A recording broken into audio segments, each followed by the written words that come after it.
बिहार विधानसभा चुनाव 2025 से पहले राजनीति का पारा लगातार बढ़ता जा रहा है। हाल ही में केंद्रीय गृह मंत्री अमित शाह ने एनडीए के कार्यकर्ताओं से संवाद किया, जिसमें उन्होंने बिहार में 243 सीटों में से 160 प्लस सीटों को जीतने का बड़ा लक्ष्य रखा।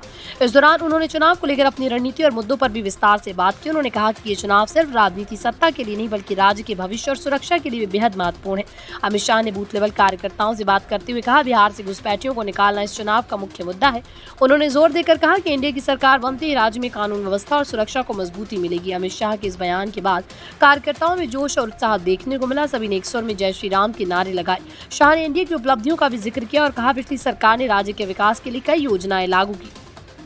उन्होंने कहा, यदि एनडीए को वोट मिले तो शिक्षा, स्वास्थ्य और रोजगार जैसे क्षेत्रों में और भी सुधार किए जाएंगे। अमित शाह ने कार्यकर्ताओं से आग्रह किया कि वो जनता तक एनडीए की नीतियों और योजनाओं का संदेश पहुंचे, ताकि लोग सही जानकारी के आधार पर अपने मत का प्रयोग कर सके। इस अवसर पर अमित शाह ने चुनावी रणनीति पर भी प्रकाश डाला। उन्होंने कहा कि हर बूथ पर संगठन को मजबूत किया जाए और कार्यकर्ताओं को जनता के मुद्दों से जोड़कर काम करना चाहिए।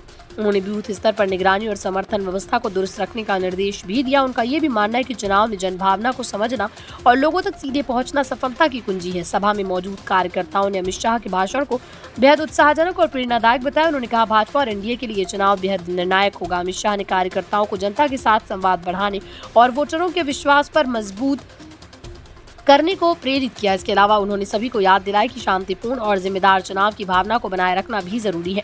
अमित शाह की सभा और उनके आह्वान के बाद एनडीए कार्यकर्ताओं में भारी उत्साह और जोश देखने को मिला। बिहार विधानसभा चुनाव अब बेहद रोमांचक होने वाला है।